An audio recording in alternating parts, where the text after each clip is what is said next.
Bonjour chers élèves et bienvenue dans le corrigé du rattrapage Sciences Maths 2009, donc partie mécanique. Donc c'est un exercice, on va parler de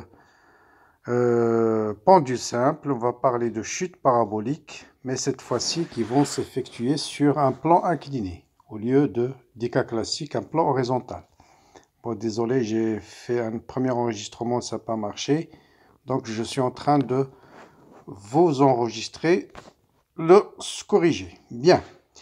Donc voilà l'exercice. Donc on vous dit un sportif de masse M égale à 60 kg glisse sur un plan incliné qui fait un angle alpha égal à 12 degrés. Voilà l'angle alpha. Voilà le plan incliné. Et voilà, voilà le plan horizontal. D'accord? Donc on modélise le sportif par un solide S de masse petit m. On étudie le mouvement dans le repère X, Y. Donc c'est un repère orthonormé. Donc orthonormé. I est perpendiculaire à J. Et on va prendre G égale à 9,8. Donc étude du mouvement sur un plan incliné. À t égale à 0, le centre d'inertie passe par O, origine de O et J, avec une vitesse V0 qui fait un angle bêta. Montrer que les composants de la vitesse vérifient cette équation. Trouver l'équation de la trajectoire. Dans le cas où delta égale à 60, calculer la vitesse V0 pour que G passe par le point N, c'est-à-dire que ce G-là, quelle est la vitesse V0 pour qu'elle passe par le point N. OK. Ensuite, trouver les expressions du coordonnées de le sommet de la trajectoire. Des questions classiques. On va voir la question la plus importante, c'est de bien exprimer le poids dans le repère O, X, Y. Bien. Deuxième partie, on va étudier le mouvement d'un pendule de longueur L qui va osciller. La seule différence, c'est que ce pendule va osciller dans un plan qui n'est pas vertical. D'habitude, vous faites l'oscillation d'un pendule simple dans un plan vertical, axe OZ. Là, il va osciller dans le plan au X ou Y qui fait un angle alpha avec l'horizontale. La seule différence. D'accord? La longueur de la pendule, c'est 12. On va considérer que θ est petit, ça veut dire cosinus θ, c'est 1 moins θ carré sur 2. On va dans le moment d'inertie du pendule par rapport à l'axe de rotation delta. On vous démontrer que l'énergie mécanique s'écrit de cette manière. On déduire l'équation différentielle vérifiée par l'abscisse θ. Sa solution s'écrit sous cette forme. Déterminer l'expression de T0 et ensuite calculer la tension appliquée par la corde lorsque θ, dans le cas où θm égale à 12 degrés. C'est-à-dire quelle est la valeur maximale de la tension appliquée par la corde. Voilà deux exercices ou deux parties intéressantes. C'est chute parabolique, pendule. La seule différence, c'est qu'on va travailler dans un plan qui fait un angle alpha avec l'horizontale. Très bien. Donc la première chose, je dirais le point le plus important ici, c'est d'exprimer les composantes du vecteur P. Bon, ça je l'ai déjà dans la première partie qui n'a pas marché. Donc voilà le point P, donc il est perpendiculaire à l'axe des X. Donc vous voyez bien que sa projection sur l'axe des X, bien sûr, puisqu'il est perpendiculaire à l'axe des X, c'est 0. Sa projection par rapport à cet axe-là, Y, c'est moins cosinus de cet angle. Là, vous avez alpha, là, vous avez pi sur 2. Donc là, vous avez pi sur 2 moins alpha. Donc c'est moins mg, cosinus pi sur 2 moins alpha, c'est-à-dire sinus de alpha. Voilà la clé. Tout le reste, c'est exactement chute parabolique classique. Donc la seule différence, c'est d'exprimer le poids, c'est pas moins mg. Autrement dit, vous allez retrouver tous les résultats classiques de mouvement de chute parabolique en remplaçant g sinus alpha, par exemple, prenant g' égale à g sinus alpha. D'accord? Bien. Donc voilà, on va projeter maintenant la vitesse. La somme des forces est égale à m gamma. Vous avez toujours A égale à g. Donc on va projeter sur l'axe des x et sur l'axe des y. Donc AX c'est 0. MAY c'est moins mg sinus alpha.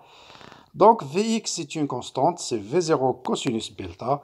Et AY c'est moins g sinus alpha. C'est-à-dire d de V de y sur d de t, c'est moins g sinus alpha. C'est ça l'équation différentielle vérifiée par sinus alpha, par Vy, AY, c'est D de V de Y sur D de T. Très bien. Bon, l'équation de la trajectoire, bon, il suffit d'intégrer maintenant V de X. X, c'est V0 cosinus alpha delta fois T plus X0, c'est 0. Et Y, bien sûr, on intègre V de Y, c'est moins G sinus alpha sur 2 fois T carré, plus V0 sinus bêta ici, non pas alpha, sinus bêta fois T, plus V0, plus Y0, c'est 0. D'accord? Ensuite, Y, c'est classique, chute parabolique. Vous remplacez T par X sur V0 cosinus bêta, et vous avez l'équation de la trajectoire, avec X ici. Voilà. Maintenant, on nous demande quelle est la vitesse avec laquelle on va envoyer le sportif, avec laquelle il va démarrer pour qu'il arrive justement exactement au sommet ici, à ce coin-là, au point N. Bon, là, il suffit de savoir que les coordonnées de ce point N sont quoi? X égale à L, Y égale à 0. Donc, dans l'équation de la trajectoire, on va remplacer Y par 0, X par L, et vous aurez l'expression de V0. Donc voilà, vous avez fait l'application numérique, vous allez trouver V0 au carré 47, ce qui va vous donner une vitesse de 6,86 mètres par seconde. Vous voyez, à part ce point-là, tout le reste, c'est les mêmes choses que chute parabolique classique.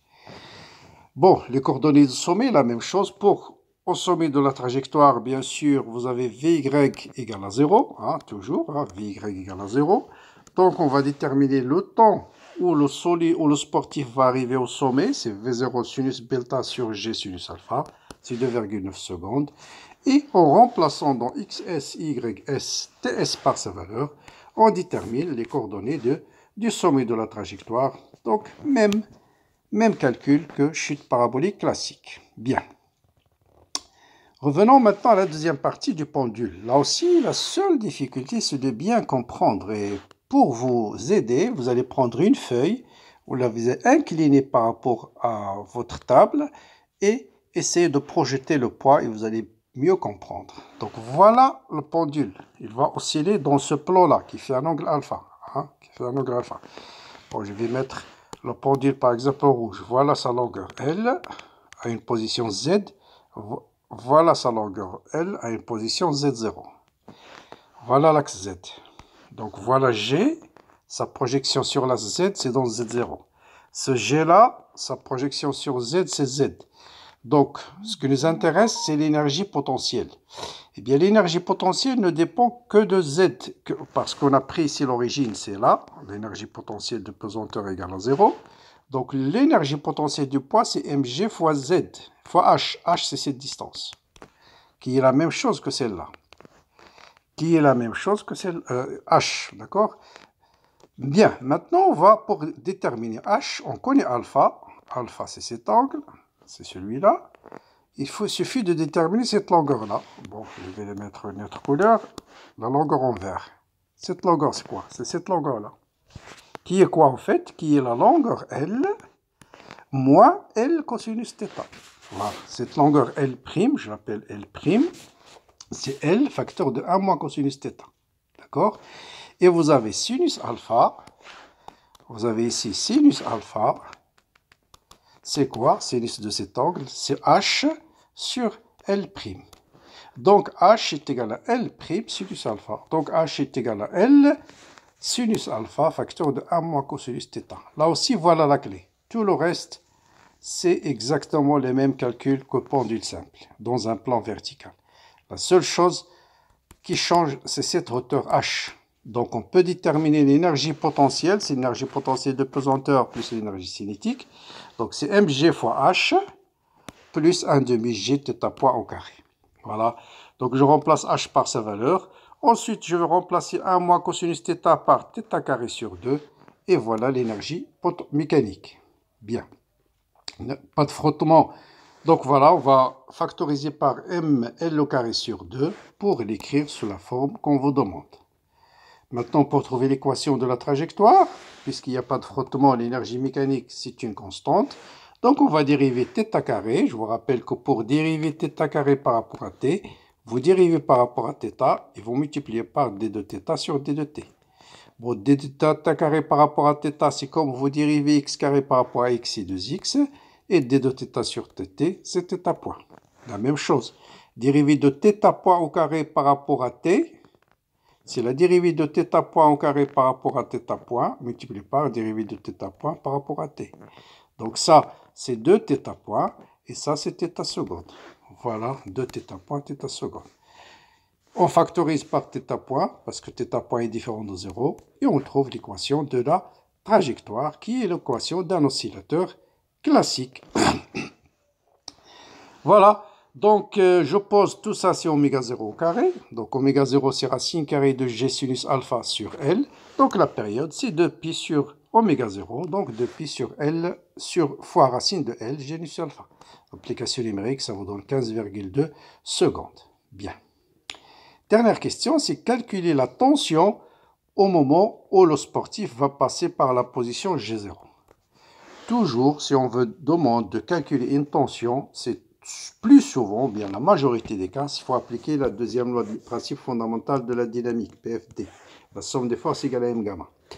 Les forces qui s'exercent sur le sportif, il y a le poids, il y a bien sûr la tension, sur la pendule, pardon, il y a le poids, il y a la tension, il y a la réaction du plan incliné qui est perpendiculaire, je le représente par un point.